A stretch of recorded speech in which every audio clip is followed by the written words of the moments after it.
হলো প্রথম স্টেশন, কবর হলো প্রথম ঘাঁটি। বাবাজি বাড়ির পাশে বহু কবর আছে রে বাবাজিরা, বন্ধু বন্ধুর খবর নেয় রে, মা ছেলের খবর নেয়, ছেলে মার খবর নেয়, কিন্তু কবরে এতিমদের খবর কেউ রাখে না রে। দুনিয়ার এতিম এক দরে না পেলে আরেক দরে পায়, কবরে এতিম বড় এতিম কেউ না দিলে পায় না রে। কবরের পাশে দাঁড়ায় কই ও কবরবাসী, তোমরা আমাদের আগে কবরবাসী, আমরা তোমাদের পরে কবরবাসী। মূলত এখানে 100 বছর পরে সবাই হয়ে যাব কবরবাসী। একা ঘর কবর, কাউকে ছাড় দিবে না।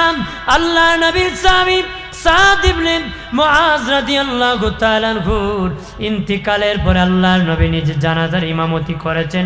নবী যখন সাহাবায়ে কেরাম সাদ ইবনে মুআজ রাদিয়াল্লাহু তাআলা আনহুর লাশখানি খাটিয়া উঠাইয়া কবরের দিকে নিয়ে যেতেছে, দয়াল নবী বুড়ি আঙ্গুল মুবারকে ভর করে করে যাইতেছেন, পুরা পা মুবারক জমিনে নবী ফেলতেছেন না। সাহাবায়ে কেরাম বললেন, ইয়া রাসূলুল্লাহ, ও মায়ের নবী, পুরা পা মুবারক কেন গো জমিনে ফেলতেছেন না নবীজি? নবী পায়ে কোনো সমস্যা হয়েছে নাকি? নবী বলেন, না না বাবা, আমি যা দেখি রে তোমরা তা দেখো না রে, আমি যা দেখি তোমরা তা দেখো না। আমার সাদ ইবনে মুআজের জানাজায় এত ফেরেশতা শরীক হয়েছে, আমি রাসূলুল্লাহ দুটা পা মুবারক রাখা জায়গায় পাইতেছি না রে। এরপরে কবরে নামাই দি, মাটি চাপা দিয়ে আল্লাহ নবী কবরের পাশে 2 হাত বাড়াইয়া কান্নায় ভেঙ্গে পড়ে গেলেন। 2 হাত বাড়ায় চোখের পানি ছেড়ে কান্না করতেছে। সাহাবায়ে কেরাম বললেন, ইয়া রাসূলুল্লাহ, কেন কান্না করলেন গো? নবীজি তার কবরের পাশে কেন কান্না করলেন? নবী বললেন, বাবা সাহাবী শুনে নে ওরে, আমার সাদ ইবনে মুআজকে যখন কবরে রাখা হয়েছে, দুপাশের মাটি চাপ মারা শুরু করছে রে। আমি রাসূলুল্লাহ দেখে সহ্য করতে পারি নাই, কান্নায় ভেঙ্গে পড়ে গেছি। 2 হাত বাড়াইয়া কান্নায় ভেঙ্গে পড়েছি। আমার আল্লাহ, আমি দোয়া করার কারণে আমার সাদ ইবনে মুআজের কবর জান্নাতের বাগান বানাইছি। আরো জোরে বলি। যার জানাজার নামাজে অসংখ্য ফেরেশতা নাজিল হয়েছে, তাকে যদি কবর চাপা মারে বাবাজি, আমাকে আপনাকে কেমন ভাবে চাপা মারবে? কবর চাপা মারবে, বেদিন কাফির কো মারবে, গুনাহগার কো মারবে বাবাজি, অলি কো কবর চাপা মারবে, আল্লাহর অলি কো কবর চাপা মারবে। কেমনে দিবি জানেননি? বন্ধু বন্ধুর সাথে দেখা হলে সিনার সাথে সিনা লাগাইয়া চাপ দিয়া ধরে, মা সন্তানকে দুধ খাওয়ানোর সময় হাত দিয়ে চাপ দিয়া ধরে। এটা আদর, এটা ভালোবাসার চাপ। আল্লাহর অলি কবরে যাইতে দেরি, কবরের দুপাশের মাটি ভালোবেসে চাপ দিয়া ধরতে দেরি করবে না। আর বেদিন কাফির কবর চাপা মারবে বাবাজি, ডান দিকের হার বাম দিকে যাবি, বাম দিকের হার ডান দিকে যাবে, চুরমার করে ফেলবি রে। আমার দেশে নাস্তিক আছে, কবরের আযাব বিশ্বাস করে না। কথা কয়, কবরের আযাব বিশ্বাস করে না, হাসর বলতে কিছু আছে বিশ্বাস করে না, জান্নাত জাহান্নাম মানে না। কইটা ধর্ম অন্ধদের কাজ, ধর্ম যুগ অন্ধ, যারা ধর্ম পালন করে তারা নাকি অন্ধ। নাস্তিকরা কয় মরার পরে জানাজা দিবা না, গোসল করাবা না, কাফন না, কবর না, হাসপাতালে নাকি তার দান করবে। ও না ফরমান, তোর হাতের মালিক তো তুই না রে, আমার আল্লাহ মালিক। তোর জীবনের মালিক আমার আল্লাহ, তোর মাথা থেকে পা পর্যন্ত মালিক আল্লাহ। তোর লাশ দান করার অধিকার তোরে কে দিছে? দান করার অধিকার দিছে? অধিকার দেয় নাই। এইখানে এই মাইক্রোফোনের মাইকের মালিক তো আমি না, যে মালিক সে দান করার অধিকার রাখে। তাহলে হের মতন বেঈমান দান করা তোর কে অধিকার দিছে? দেহের মালিক তো বেটা তুই না। কথা কোন ঠিক কিনা? ওরা কয় কবরের আযাব বলতে কিছু নাই। কি কয় জানেন? কয় আল্লাহ বলতে কিছু নাই। কন্যা নাউজুবিল্লাহ। মহাশূন্যে নাকি গ্রহ ছিল, হঠাৎ করে বিস্ফোরণ হয়ে গেছে, হয় নাকি পৃথিবী হয়ে গেছে? কইতেন না নাউজুবিল্লাহ? আমি যদি এখন কই সিলেটবাসী এখানে একটা লোহার টুকরা ছিল, হঠাৎ করে বিস্ফোরণ হয়ে মাইক হয়ে গেছে, মানে বিস্ফোরণ হয়ে মেশিন হয়েছে, তার হয়েছে, হরেন হয়েছে, ইউনিট হয়েছে, ব্যাটারি হয়েছে, স্ট্যান্ড হয়েছে, মাইক্রোফোন হয়েছে, ভাইরা সব মিলে মাইক হয়ে গেছে। আপনারা কইবেন এতক্ষণ ভাবছিলাম মোল্লাটা ভালোই, এখন এটা তার একটা সিরা। কইব না? বলবো কি না? লোহা বিস্ফোরণ হয়ে মাইক হয়ে গেলে তার সিরা যদি হয়, যারা মহাশূন্যে বিস্ফোরণ হয়ে পৃথিবী হইছে, এরা তার কেমন শিখছে? কথা কর না, শিখছে কি না? কইতে পারেন আপনারা, হুজুর এরা তো বড় শিক্ষিত লোক, এরা তার কেমনে ছিল? শিক্ষিত লোকের তার বেশি ছিল। শিক্ষিত লোকের তার কি ও কেমন ছিঁড়ে বুঝবেন। এক শিক্ষা অফিসার কি ছিল এক শিক্ষা প্রতিষ্ঠানে। কি প্রতিষ্ঠানে? শিক্ষা প্রতিষ্ঠানে। এই ক্লাসরুমে ঢুইকা কয়, এখন কোন ক্লাস রে? ছাত্ররা কয় অঙ্কের ক্লাস। কের ক্লাস? অঙ্কের ক্লাস। কয় ভালো সময় আইছি, একটা অঙ্ক করো। কয় বলেন। কাগজ কলম নিচে। কয় তোমাদের গেট থেকে স্কুলের তোমাদের ক্লাসরুমে আসতে আমার 10 মিনিট সময় লেগেছে, বলো আমার বয়স কত? কেমন অঙ্ক? মারাত্মক অঙ্ক। ছেলেরা কাগজ কলম ফেলে রেখে দিছে। প্রত্যেক যারা লেখাপড়া করেছেন সবাই দেখবেন কাছে কিছু দু একজন পণ্ডিত ছেলে পেলে থাকে না? এক পণ্ডিত এমনি আখাইতেছে, এমনি কি একটু পরে কয় অঙ্ক করছ রে? স্যার আমি করছি। কি করছি? ক বয়স কত? স্যার আপনার বয়স 60। আন্তাজি কইছে, লাগিয়ে গেছে। আন্তাজি কইছে।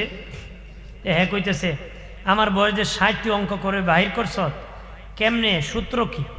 কারণ অঙ্ক করতে তো সূত্র লাগে, সূত্র লাগে না? তুই যে আমার বয়স 60 বার করছ, সূত্র কি? স্যার সূত্র ছাড়া অঙ্ক করে নাই, বিনা সূত্র নয়, সূত্র দিয়ে অঙ্ক করছি। কি সূত্র? আমার বাড়ির পাশে আমার একটা চাচাতো ভাই আছে, আধা পাগল, বয়স তার 30। বয়স কত? আপনি পুরা পাগল, বয়স 60।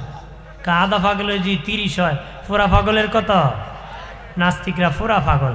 পাগল ছাগল ছাড়া এমন কথা বলতে পারে? বলতে পারে? আমার বানের বাবাজি কবর চাপা মারবি রে। ও বাবাজি গুনাহগার কেউ কবর চাপা মারবি। বাবাজি প্রথম রাতের দুধ খেয়েছিলে, প্রথম দে মায়ের স্তন্তি খেয়েছিলাম, নাকি মুখে পর্যন্ত বের হয়ে যাবে। দিনে নবী বলেন আমার একদল উম্মত জাহান্নামী হয়ে কবরে ডুববে, হাসরের মাঠে জান্নাতি হয়ে দাঁড়ায় যাবে। আমার একদল উম্মত জাহান্নামী হয়ে কবরে ডুববে, হাসরের দিন জান্নাতি হয়ে দাঁড়ায় যাবে। তারা কারা জানেননি? ও বাবাজি যারা নেক আওলাদ দেখে গিয়েছি, যারা বাবার সদকায়ে জারিয়া করেছি, বাবার নামে দোয়া করাইছি, মুর্দার রহে মাগফিরাত কামনায় দোয়া মাহফিল করাইছি, বাবাজি করানোর কারণে বাবার কবরে সব পৌঁছে গেছে। বাবা যেদিন মরে গিয়েছিল সব 80টা ছিল, গুনাহ 100টা ছিল, সে ছিল জাহান্নামী। কিন্তু ছেলের সব দিতে দিতে মনে করেন 30 সব তার কবরে পৌঁছে গেছে, 110 নেকি হয়ে গেছে। গুনাহ 100টা, নেকি 110টা, তার মানে নেকি বেড়ে গেছে, গুনাহ কমে গেছে। হাসরের দিন জান্নাতি হয়ে দাঁড়ায় যাবে। আর পৃথিবীর কোন নবীর উম্মতের ব্যাপারে জানি না আসে নাই বাবা জাহান্নামী হয়ে কবরে ডুববে, হাসরে জান্নাতি উঠবে।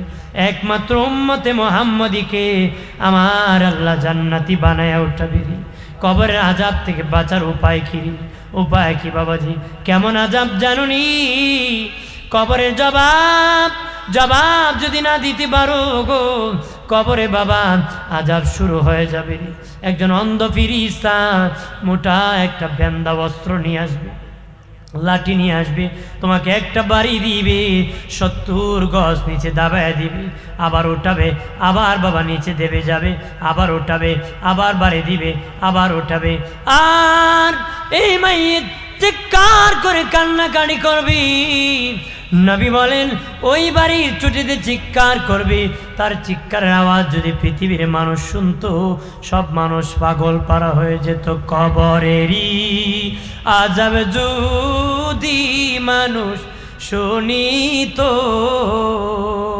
ঘরবাড়ি পালায়া মানুষ ভাগিত, ঘরবাড়ি পালায়া মানুষ ভাগিত। কবরে আযাব বড় কঠিন ভয়ঙ্কর, তখন চিৎকার করবে, কান্না করবে রে। ও বাবাজি, নবী বলেন, হ্যাঁ বাবা সাহাবীরাম, এই 5টা কঠিন মোকাবেলা করবা কেমনে জানো নি? মরণ সহজ করতে তোমরা একটা কাজ করলে সহজ হবে। দ্বিতীয়, কবরের চাপ থেকে বাঁচতে গেলে আর একটা কাজ করলে বাঁচতে পারবা। তৃতীয়, মুনকার নাকি ভয়াবহ রোগ থেকে বাঁচতে গেলে আর একটা কাজ করবা। চতুর্থ, মিজানের পাল্লায় নেকির পাল্লা বাড়ি করতে আর একটা কাজ করবা। ফুলসিরাতের পুল পার হতে আর একটা কাজ করবা। 5টা বিপদ থেকে বাঁচতে গেলে 5টা কাজ যদি করতে পারো, আমার আল্লাহ তোমাদেরকে মুক্তি করে দিবে, জান্নাতের মেহমান বানায় দিবি। আল্লাহুম্মা সাল্লি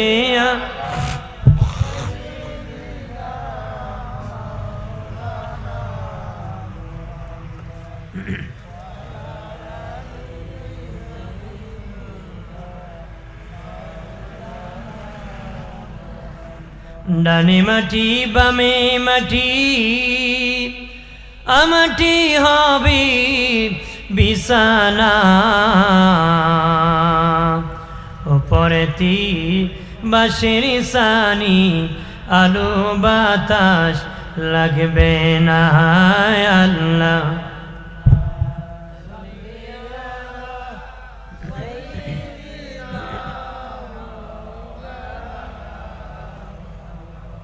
ওয়াইলা আলি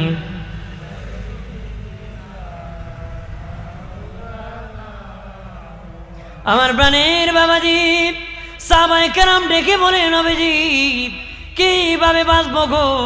নবী বলেন, 1 নম্বর, মরণ যন্ত্রণাতে বাঁচতে গেলে ফজরের নামাজ পড়তে হবে বাবারি। রে বাবা সাহাবীরা, ফজরের নামাজ তোমরা পড়তে হবে। ফজরের নামাজ যদি পড়ো, মরণ যন্ত্রণা হবে না। সেদিন মৃত্যুর তুফান মোকাবেলা করতে পারবারি। 2 নম্বর, কবরে মুনকার নাকি ভয়াবহ রূপ ধরবে।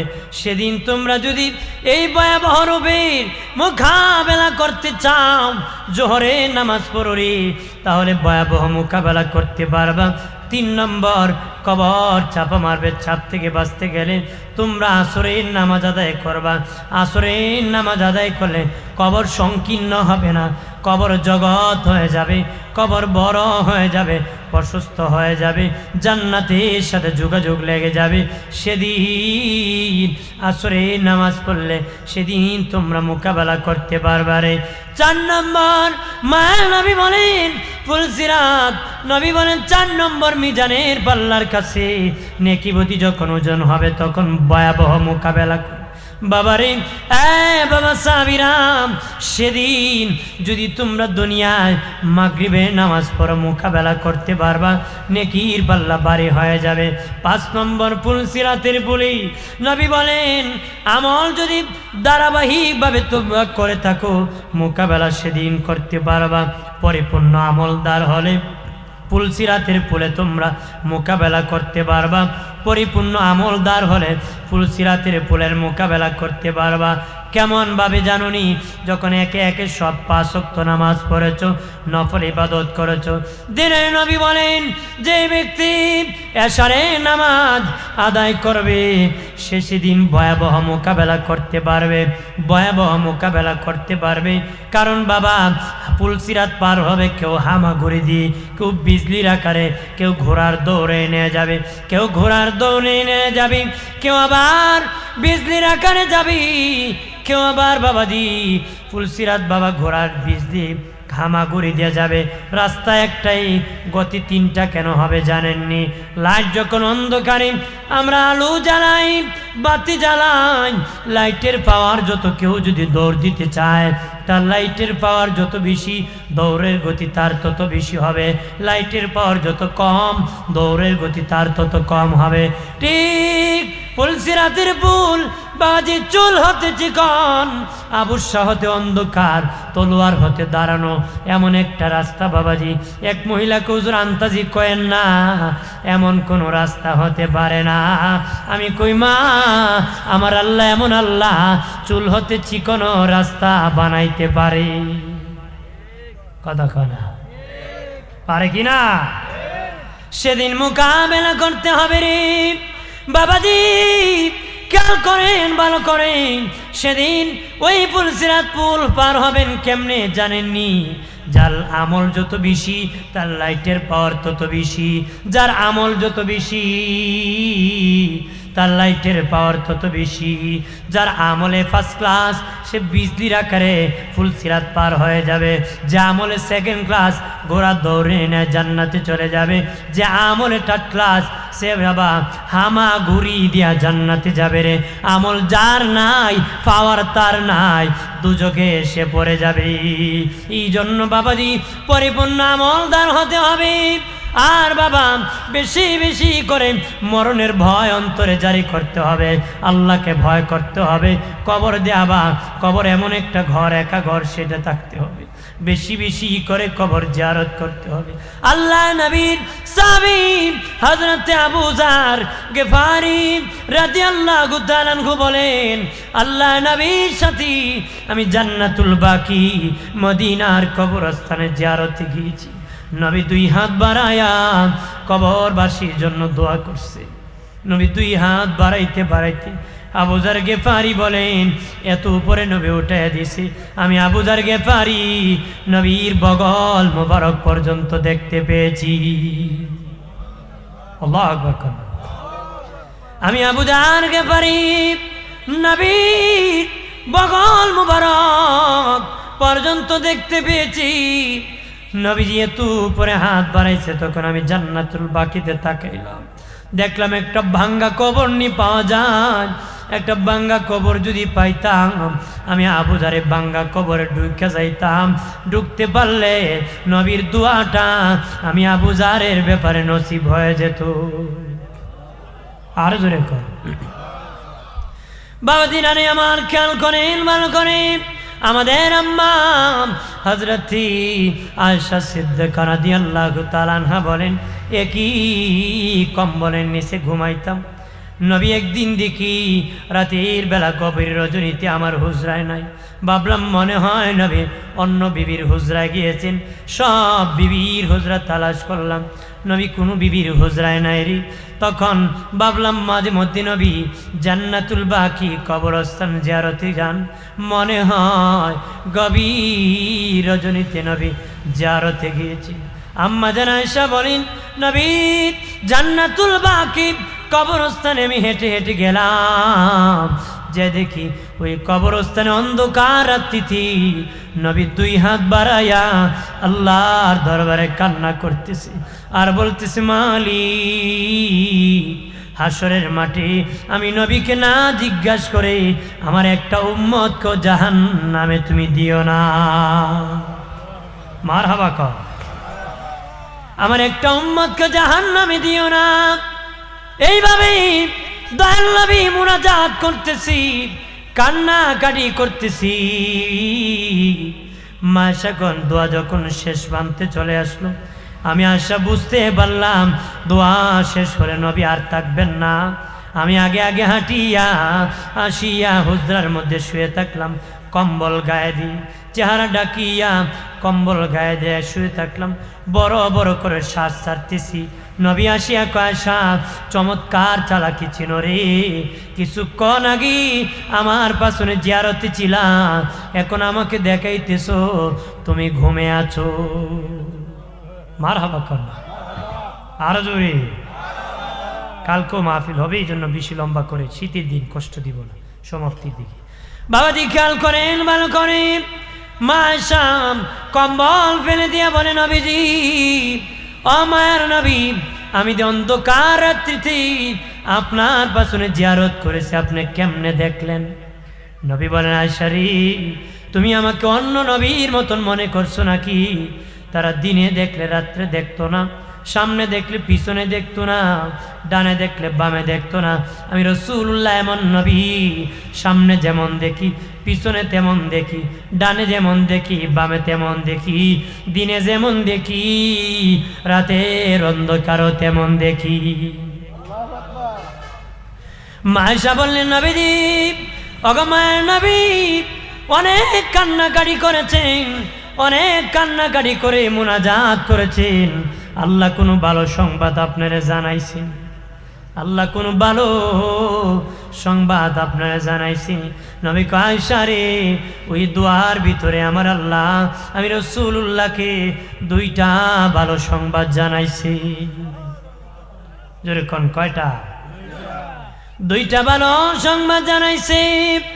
1 নম্বর, নবী বলেন, আয়েশা রে, আয়েশা, ওই দোয়ার ভিতরে আল্লাহ আমার সাথে ওয়াদা করেছে, নবী আমি ওয়াদা করতেছি কিয়ামতের দিন হাসরের মাঠে আপনাকে না জিজ্ঞাসা করে একটা উম্মতকে আমি জাহান্নামে দিব না।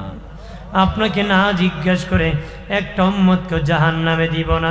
2 নম্বর, নবী বলেন, আয়েশা রে, আমার মা বাবা মিল্লাত ইব্রাহিমের উপর ইন্তেকাল করেছেন। আমার ধর্ম, আমার কালেমা পড়তে পারেন নাই।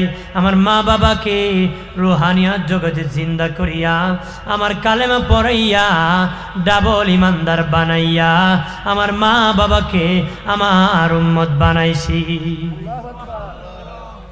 রে আয়েশা, আমার কালেমা পড়াইয়া আমার মা বাবাকে আমার উম্মত বানাই দিছি। আর আল্লাহর সাথে সাথে আমাকে বলছে, কুল, নবী আপনি আপনার মা বাবার জন্য দোয়া করুন, রব্বিরহামহুমা কামা রাব্বায়ানি সগীরা ওয়া কুর রব্বিরহামহুমা কামা রাব্বায়ানি সগীরা। নবী আপনি আপনার মা বাবার জন্য দোয়া করুন, আপনি আপনার মা বাবার জন্য দোয়া করুন, আপনি আপনার মা বাবার জন্য দোয়া করুন। বাবাজি, আমার দেশে অনেক বেঈমান আছে, নবীর মা বাবাকে বেঈমান বলে। কথা কনা কি কইছে?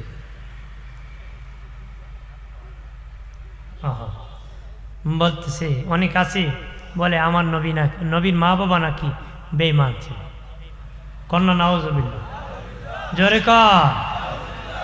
আমার নবী মা বাবাকে যারা বেঈমান বলে তারা হলো বেঈমান। তারা কি? ডাবল বেঈমান। কি বেঈমান? জানিয়া না করে মুমিন, আমার নবীর মা বাবা সেরা মুমিন, জান্নাতি। কথা বলেন ঠিক কিনা?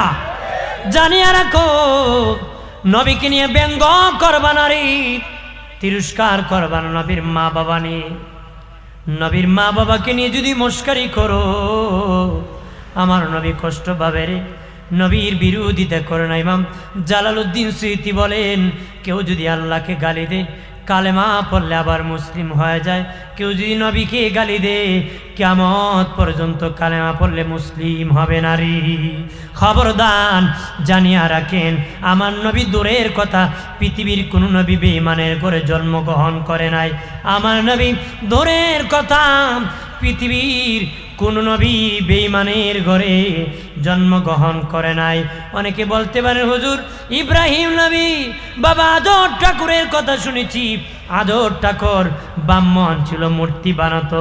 তাফসীর করে দেখবেন, বাইনাস সতর হাসিয়া খুলে দেখবেন বাবাজি, আদর ঠাকুর ইব্রাহিম নবীর লালন পালনকারী পিতা। লালন পালনকারী পিতা কি? লালন পালনকারীকে পিতা বলে সম্বোধন করেছেন, উনি লালন পালন করেছেন। আর ওনার জন্মদাতা পিতার নাম হলো তারেক। উনি ইমানদার ছিলেন বাবাজি, এক আল্লাহ বিশ্বাসী ছিলেন।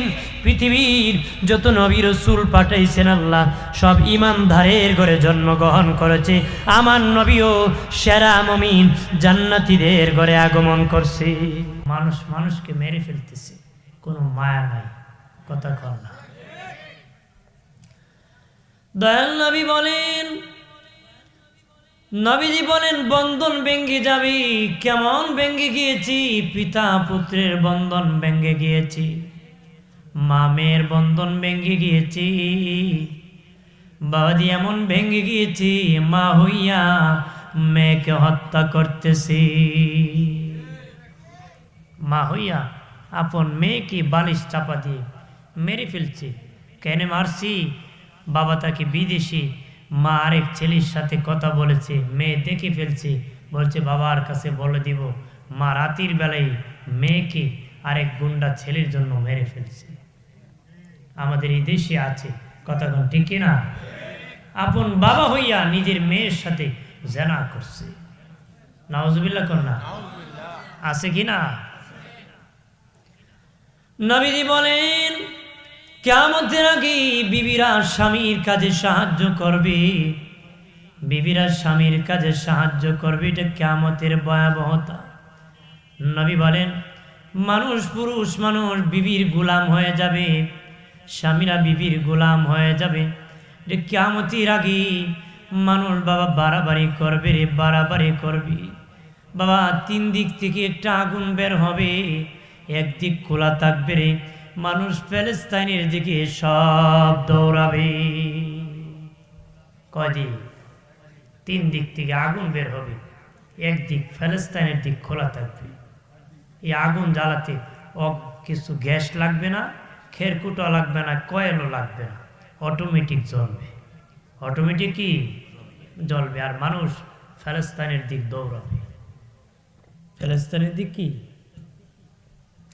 আমার প্রাণীর দুস্থ বুজুর্গরা, মানুষ যখন সকাল হয়ে যাবে আগুন দৌড়াবি, ধরতে ধরতে রাত হয়ে গেলে সেখানে আগুন থেমে যাবে রে। এইখানে মানুষ ঘুমায়া পড়বে, শুয়ে পড়বে, সকালবেলা আবার দৌড়াবে। দিনের নবী বলেন যখন ফিলিস্তিন পৌঁছে যাবে আগুনটা নিভে যাবে, আগুনটা নিভে যাবে।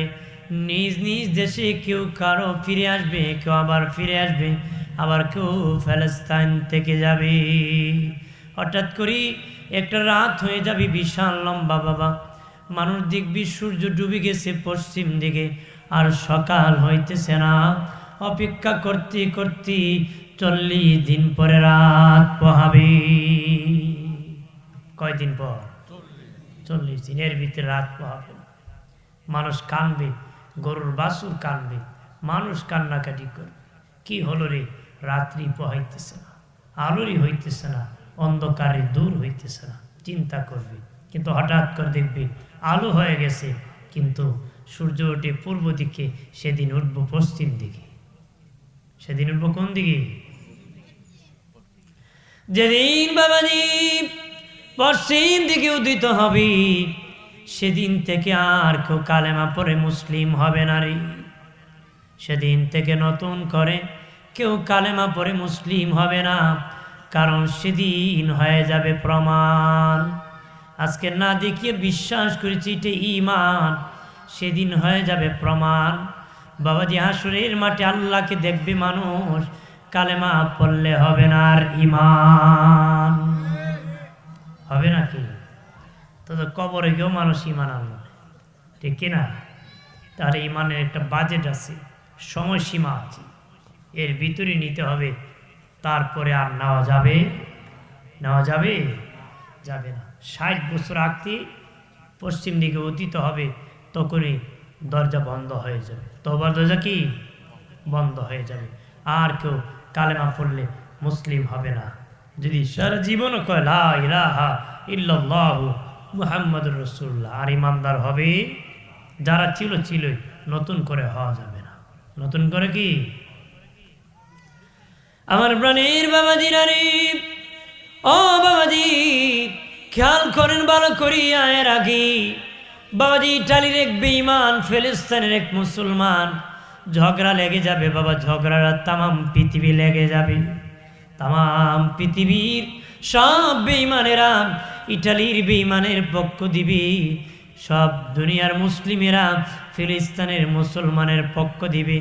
নবী বলেন 3য় বিশ্বযুদ্ধ লেগে যাবে। লাগার কারণে মুসলমান মার খাবে, মুসলমান এমন মার খাবে, সৃষ্টি লগ্ন থেকে এমন মার মুসলমান খায় নাই।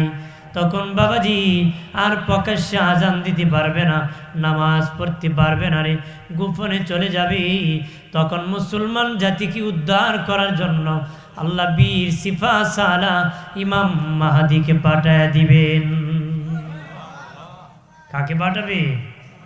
ইমাম মাহাদিকে পাঠাবে। ইমাম মাহাদি আলাইহিস সালামকে পাঠায় দিবেন। মারহাবা কর। এক বেটা সিফা সালা সারা দুনিয়ার বেঈমানের বিরুদ্ধে যুদ্ধ ঘোষণা করবে। সুবহানাল্লাহ কর, জোরে কর। কথা কি বোঝা যায়? বোঝেন আপনারা? হ্যাঁ, একটু আস্তে বলা হবে, যে চতুর্দিকে দেয়াল তো, বিল্ডিংগুলো না, এই জন্য কন্ডিশন বেশি একটা উঠাতে পারবে না। যতটুকু আছে আমি বলতেছি, আপনারা একটু ধৈর্য সহকারে শুনবেন। আমি সময় পাস করব না, ধারাবাহিক বলবো। আমি হবিগঞ্জ থেকে আসছি, অনেক রানিং করি, আবার তো বক্তব্য করে এই জায়গা ত্যাগ করতে হবে, ঠিক কি না?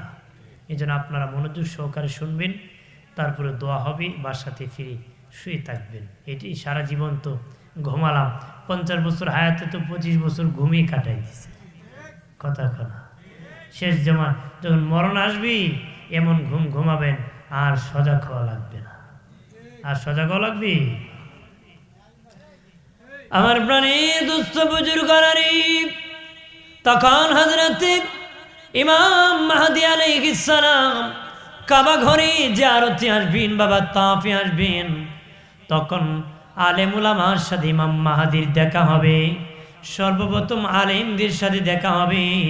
ইমাম মাহদী আলাইহিস সালাম আলেমদেরকে যুদ্ধের ট্রেনিং দিবেন। তামাম বেঈমানের, দুনিয়ার বেঈমানের বিপক্ষে যুদ্ধ ঘোষণা করবেন।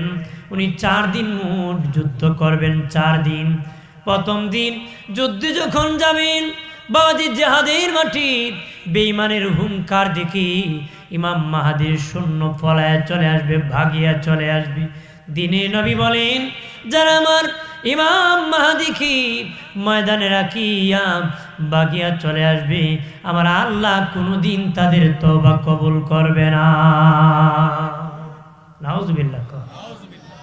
ভাগিয়া যায় কি না সমাজে? আগে লাখ লাখ বেটা ঝগড়া লেগে যাও, ঠিক কি না?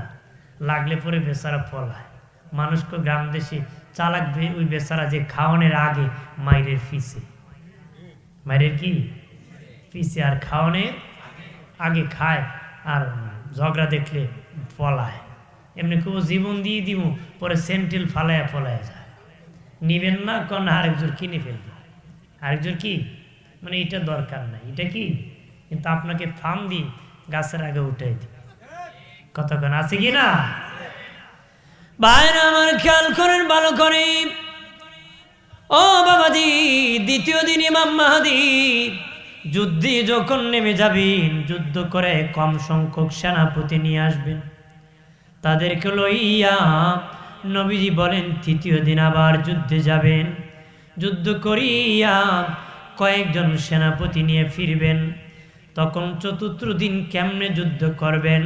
গোটা দুনিয়ার সব মুসলমানকে ডাকবেন, বলবেন, ও আলেম হোক সাধারণ মানুষ, শিক্ষিত অশিক্ষিত, যুদ্ধের ট্রেনিং লাগবে না, অস্ত্র লাগবে না, যার কাছে যে অস্ত্র আছে সেটা নিয়ে যুদ্ধে ঝাঁপিয়া পড়ে যাও, তোমরা এগিয়ে যাও। তখন সারা দুনিয়ার সব মুসলমান একসাথে জিহাদে ঝাঁপিয়া পড়বে। কন্যা সুবহানাল্লাহ। বাবাজি সকাল থেকে যুদ্ধ হবে, যখন আসরের সময় হয়ে যাবে, আসর থেকে মাগরিব, নবী বলেন, বেলা ডুবি ডুবি মুসলমানের বিজয় আসবে। মুসলমানের কি বিজয় আসবে? সারা দুনিয়ায় মুসলমান বিজয়ের মিছিল করবে। সেদিন উম্মতের ফায়দা হবে। উম্মতের কি ফায়দা হবে? আজকে কত বিজয় হয়, কিন্তু উম্মতের ফায়দা হয় না। কথা না, উম্মতের লাভ হলো না। কিন্তু সেদিন ইমাম মাহদীর নেতৃত্বে যে বিজয় হবে, সেটা উম্মতে মুসলমানের, উম্মতে মুহাম্মদীর বিজয় হবে। আর জোরে আমরা বিজয় হয়, পাক দিয়ে আবার তন্ত্রমন্ত্রই চলে, ঠিক কিনা? বাইরে আমার খেয়াল করেন ভালো করে। ও বাবা ইমাম মাহাদি চালাবেন, চালাতি চালাতি বাবা দাজ্জালের আবির্ভাব হবে। দাজ্জাল বাবা একটা শব্দরই 3 শ্রেণীর ব্যক্তিকে বোঝানো হয়। এক হলো বাবা খোদা দাবি করে সেও দাজ্জাল, নবী দাবি করে সেও দাজ্জাল। যে ব্যক্তি বাবাজি মানুষকে ভুল শিখায়, জাহান্নামের পথে ডাকে, সে হলো যুগের দাজ্জাল। আপনার মাইক তো সেরাবার হয়ে যায়, এখন এক কন্ডিশন ধরছে বাবা, আরেক কন্ডিশন ধরছে। আমরা তো মাইক ছাড়া কথা বলতে পারি না, ডিজিটাল যুগের বক্তা। আগের যুগের বক্তা হইলে বেটা আনা মাইক কয়েক মিনিট চিলি টিলি দিত, দেখি না। আমার মাইক নিলে আমি একটু শুয়ে যাব, কারণ প্রতিদিন আমরা মাইকে কথা বলি। যন্ত্র আমাকে সাহায্য করতে হবে, ঠিক কিনা? আমি কত করব, কারণ আমার রেগুলার সফরে যখন বের হই তখন 1টা 2টা থাকে, জেলায় থাকলে 3টা করতে হয় একদিনে। তে যন্ত্র যদি আমি আমার গায়ের জোর দিয়ে করি, একটা করার পরে 3 দিন আর করা লাগবে না, করা লাগবে যেন আমাকে হেল্প করতে হবে। তাহলে আলোচনা ধারাবাহিক হবে, নতুন ডিস্টার্ব হবে। একটু ভালো করে দিবা আমার প্রাণের বাবাজি, খেয়াল করেন ভালো করে। ও বাবাজি দাজ্জালের আবির্ভাব হবে। নবী বলেন দাজ্জালের একটা চোখ থাকবে টেরা আর একটা বন্ধ। বাবাজি কুচিত কালো চেহারা হবে, আর চুলগুলা কুকরি কুকরি হবে বাবা। তার সাথে 70,000 ক্যাডার বাহিনী থাকবে। বর্তমান যুগের বেঈমানেরা তাদের মহান নেতা দাজ্জালের অপেক্ষায় আছে। দাজ্জালের অলৌকিক ক্ষমতা আমার আল্লাহ দান করবে বাবা। নবী বলেছেন 2 জন ফেরেশতা তার সাথে থাকবে। একজন যখন সে বলবে আমি খোদা, তখন একজন ফেরেশতা বলবে মিথ্যাবাদী, তার কথা পৃথিবীর মানুষ শুনবে না। আরেকজন বলবে সত্যই তিনি খোদা, তার কথা মানুষ শুনবে। দলে দলে মানুষ বেঈমান হয়ে যাবে। একটু চিল্লায় বলে নাউজুবিল্লাহ। দিনে নবী বলেন কিয়ামতের আগে, দাজ্জালের আগমনের 4 বছর আগে বৃষ্টি কমে যাবে, ফসল জমিনের ফসল কমে যাবে। যে বছর আসবে একদম ফসল বন্ধ হয়ে যাবে, একদম ফসল বন্ধ হয়ে যাবে, একদম বৃষ্টি বন্ধ হয়ে যাবে। তখন কি হবে জানেননি বাবাজি? তখন মানুষ, নবী বলেন পকেটে টাকা থাকবে ঠিক, বাজারে চাল থাকবে না, ডাল থাকবে না, জব থাকবে না, আটা থাকবে না, খাবার কিনতে পাবে না, ডাল পাবে না। পকেটে টাকা থাকবে ঠিক, বাজারে খাবার কিনতে পাবে না। নবী বলেন টাকা থাকবে ঠিক, পানি কিনতে পাবে না। মানুষের বড় পানির পিপাসা হবে, খিদার যন্ত্রণা থাকবে। ঠিক ওই মুহূর্তে দাজ্জাল বাবা এক হাতের মধ্যে ঠান্ডা পানি, আর এক হাতের মধ্যে রুটির পাহাড় নিয়ে আসবি। এক হাতে ঠান্ডা পানি আর এক হাতে রুটির পাহাড় নিয়ে বাবাজি আসবি। দলে দলে লোকেরা ঠান্ডা পানি খাওয়ার জন্য, রুটি খাওয়ার জন্য ঘুরবে, আর দাজ্জালে খোদা মানবে। একটু চিল্লায় বলে নাউজুবিল্লাহ। খাওয়ান দিলে মানুষ কি হয়? উল্টা পাল্টা কয় না। চা খাওয়াইলে 5টা মিশা কথা কয়, দুধ খাওয়াইলে 10টা কয়, 100 দিলে 50টা কয়, 500 টাকা দিলে জীবন দিব কয়, ঠিক কিনা? খারাপ লাগে নাকি?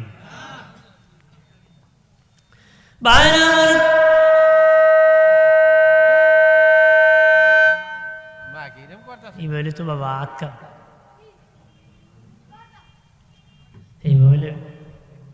এইভাবে সমস্যা তো।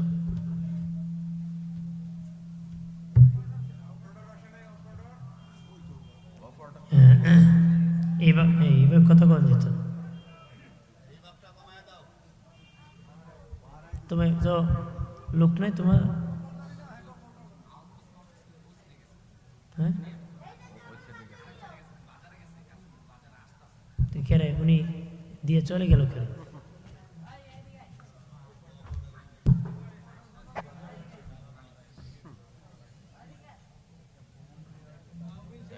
দোষে পড়ে আল্লাহুম্মা